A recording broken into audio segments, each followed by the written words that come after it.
Nallamothu Tirumala Rao, Aam Aadmi Party Telangana core committee సభ్యులు, ప్రేక్షక మహాశైలకు నమస్కారాలు. ఇప్పుడు నేను ప్రధానంగా ఈ దేశంలో పార్లమెంట్ ఎన్నికలు జరగబోతున్నాయి. ఈ సమయంలో దేశానికే ఒక రోల్డ్ మోడల్ ట్రెండ్ సెటర్ పరిపాలన అయినటువంటి ఢిల్లీ పరిపాలనకి కేంద్ర బిందువు అయినటువంటి కేజ్రీవాల్ని అరెస్ట్ చేశారు.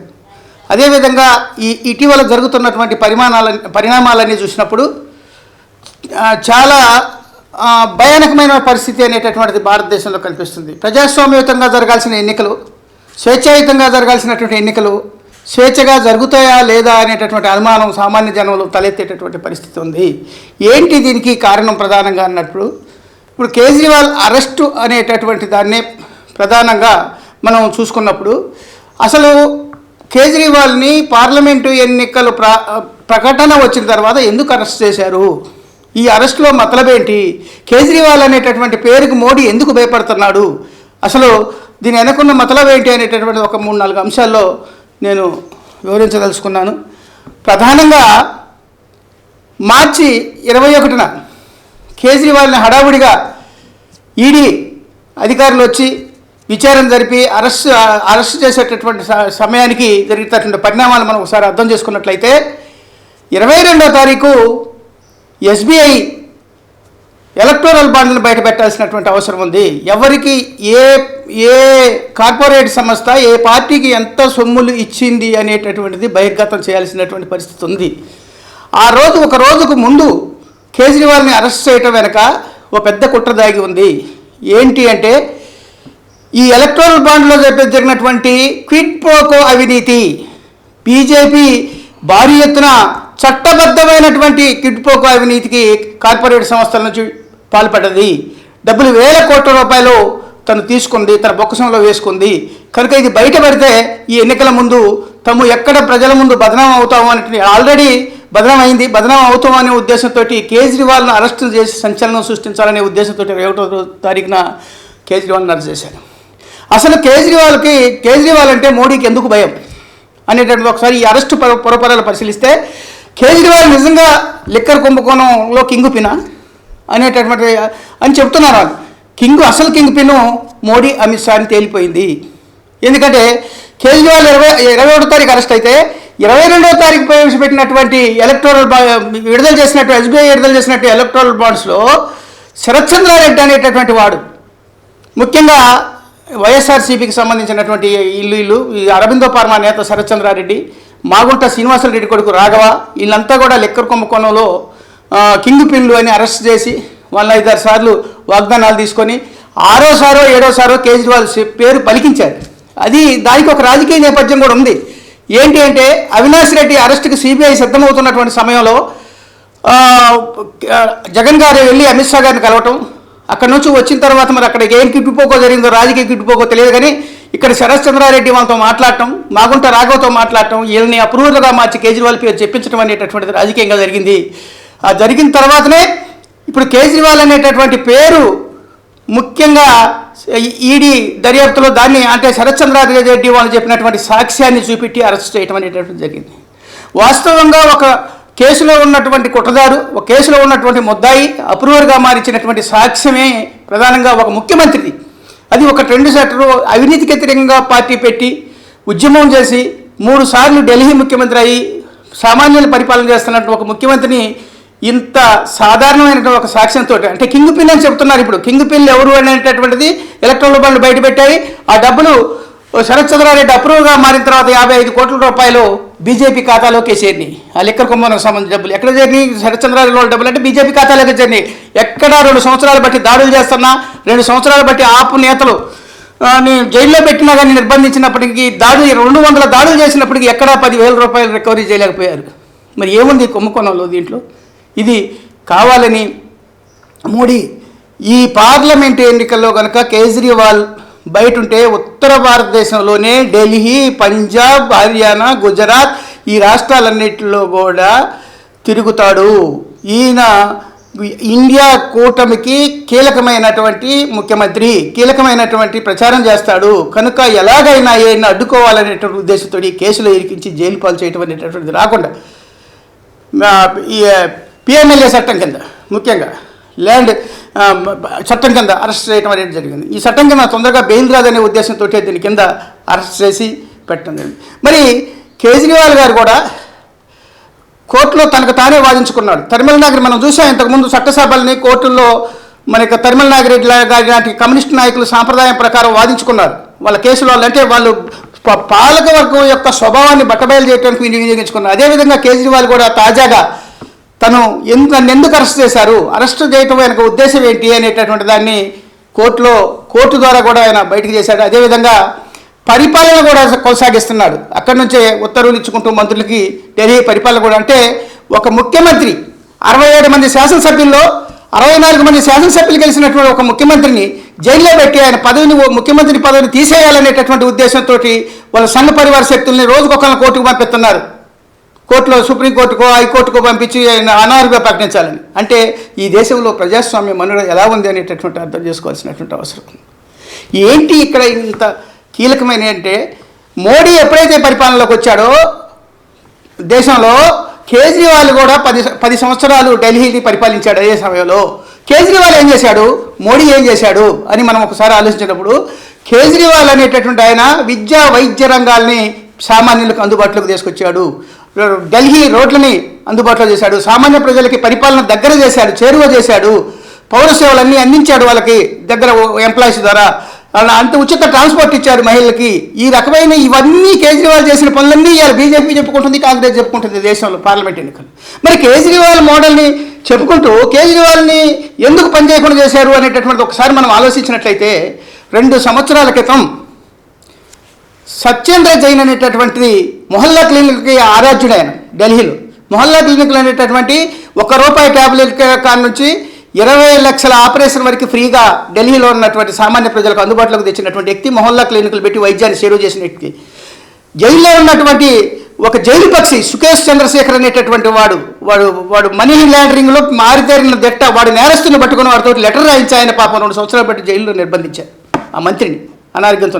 తర్వాత అంతర్జాతీయ ప్రమాణాలకి విద్యని అభివృద్ధి చేసినటువంటి మనీష్ సిసోడియా లాంటి ఉప ముఖ్యమంత్రిని ఎన్నోసార్లు దాడులు చేసినా 10 పైసలు దొరకనప్పటికీ ఆయన తీసుకుపోయి దాంట్లో పెట్టి ఆ చట్టం కింద లిక్కర్ కుంభకోణం అనే పేరుతో నిర్బంధించారు సంవత్సర కాలంగా బెయిల్ రాకుండా. అదేవిధంగా ఇప్పుడు కేజ్రీవాల్.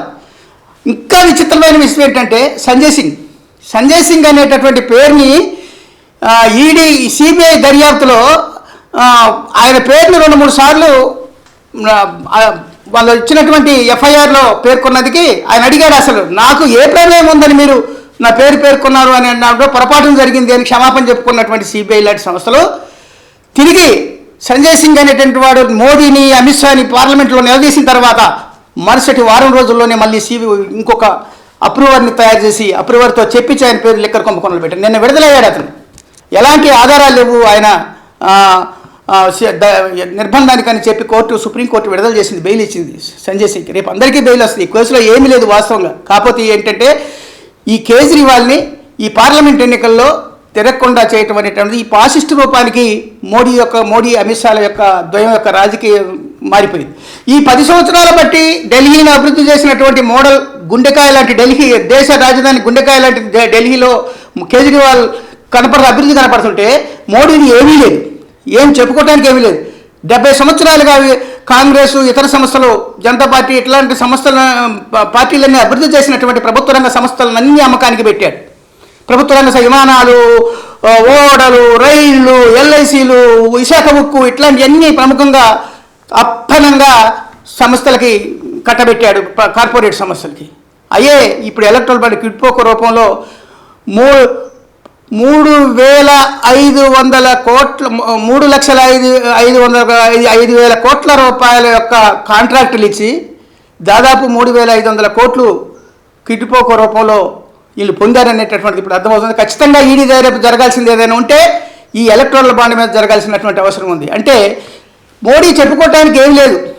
ఏదో రాముడి రూపానికి సంబంధించి ఈ హిందూ మత సెంటిమెంట్ని ఒకటి దాన్ని రెచ్చగొట్టి ఈ దేశంలో సమైక్యంగా ఉన్నటువంటి ప్రజల మధ్య సిచ్చు పెట్టి గెలవాలనేటటువంటి మూడోసారి గెలవాలనేటువంటి ప్లాన్ని అక్కడ రైతులు తుత్తునీయలు చేశారు.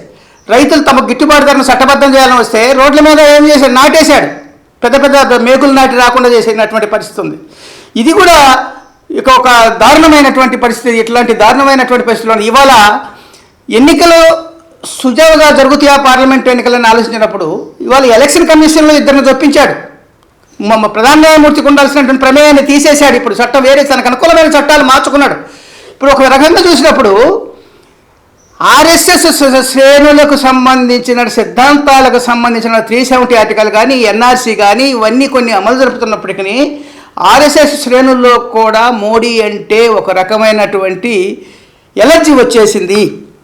కనుక ఈ బాధ నుంచి బయటపడటం కోసం కేజ్రీవాల్ లాంటి వాళ్ళకి కొంత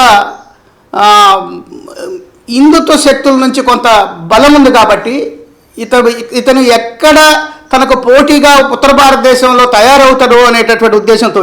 ఎందుకంటే ఇవాళ ఆమ్ ఆద్మీ పార్టీ ఉన్న 5 జాతీయ పార్టీల్లో ఒక జాతీయ పార్టీ, 196 మంది శాసనసభ్యులు, 10 మంది ఎంపీలని కలిగి ఇవాళ బీజేపీ కాంగ్రెస్ తర్వాత 3వ స్థానంలో ఉంది ఇవాళ ప్రజాప్రతినిధుల లిస్టులో. కనుక ఆపు స్థిరంగా అదొకటి. నరేంద్ర మోడీని నిక్కచ్చిగా ఢీకొన్నటువంటి మగాడెవడైనా ఉన్నారంటే ఆయన కేజ్రీవాల్ అని చెప్పవచ్చు. ఎందుకు అంటే నేను కొన్ని ఉదాహరణలు చెప్తాను. 2014-13లో ఢిల్లీ ముఖ్యమంత్రిగా రాజీనామా చేసిన తర్వాత ఆయన వారణాసిలో మోడీ పోటీ చేసినప్పుడు మోడీ మీద పోటీ చేశాడు. కేజ్రీవాల్ 2వ స్థానంలో నిలిచాడు. అటు తర్వాత 2015లో ఢిల్లీ అధికారాలు కత్తలేశాడు కేజ్రీవాల్ మీద కోపంతో. ఏం చేశాడు? అంతకుముందు సుష్మా స్వరాజ్ పరిపాలించినప్పుడు కానీ షీలా దీక్షిత్ పరిపాలించినప్పుడు కానీ ఉన్నటువంటి అధికారాలన్నీ కట్ చేసి పడేసి అది ఒక ఆర్డినెన్స్ అనేది తెచ్చి ఆయన అధికారాలు కుదింపు చేశాడు. దీంతో ఆయన సుప్రీంకోర్టుకి వెళ్ళాడు. సుప్రీంకోర్టు 2 సంవత్సరాల క్రితం తీర్పిచ్చింది. ప్రజలతో ఎన్నికైనటువంటి ముఖ్యమంత్రి కేజ్రీవాల్కి అన్ని రాష్ట్రాల్లో ముఖ్యమంత్రుల మాదిరిగా అన్ని హక్కులు ఉంటాయి.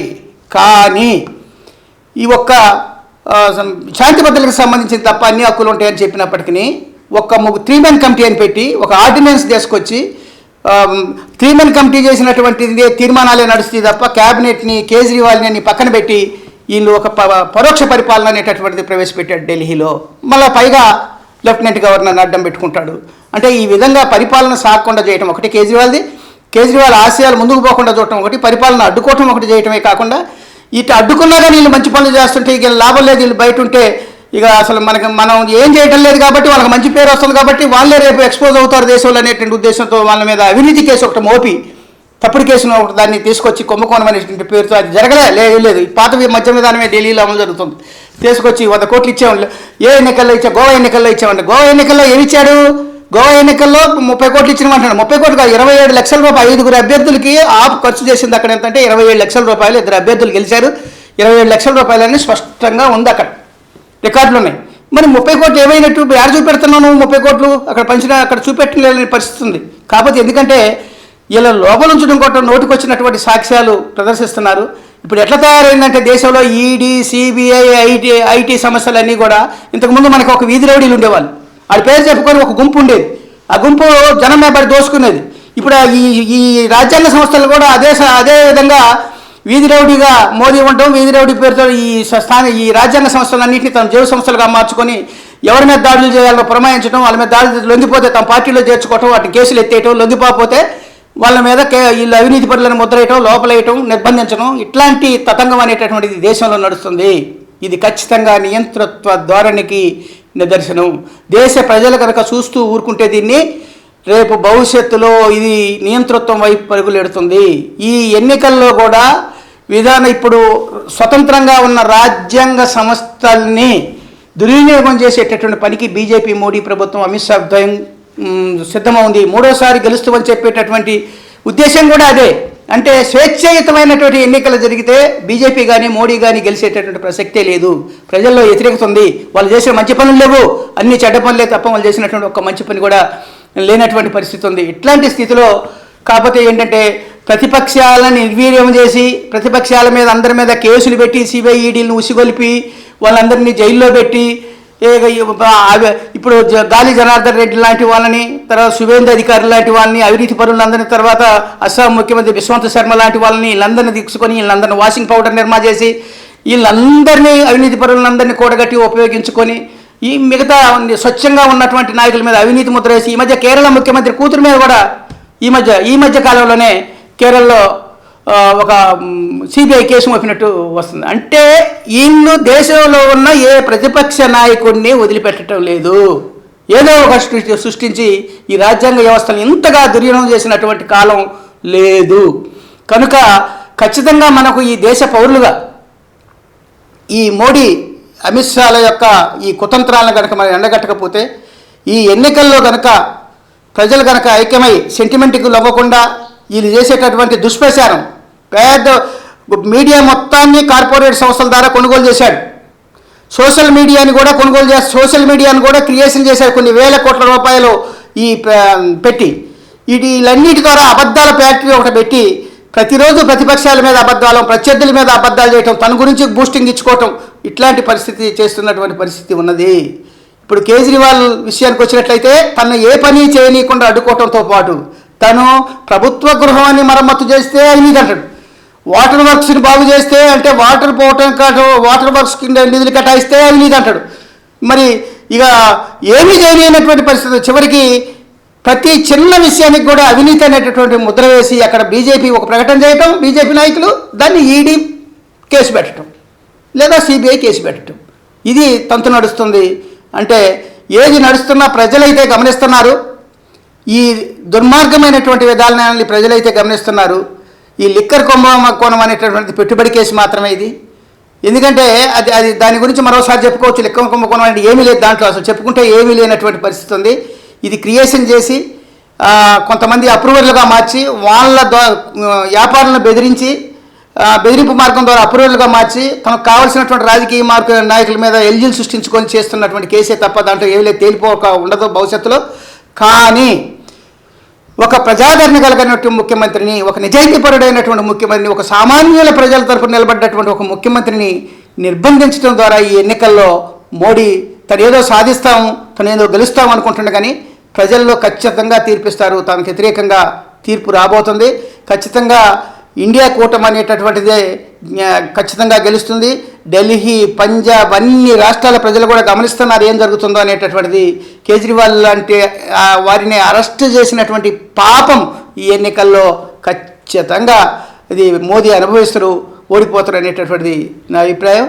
కనుక ప్రజలంతా కూడా ఈ నిరంకుశ నియంతృత్వ పోకడలని ఎదిరిస్తూ నిలబడాల్సినటువంటి అవసరం ఉంది అనేటటువంటిది ఆమ్ ఆద్మీ పార్టీగా నొక్కి చెప్తూ మీ అందరికీ నమస్కారం.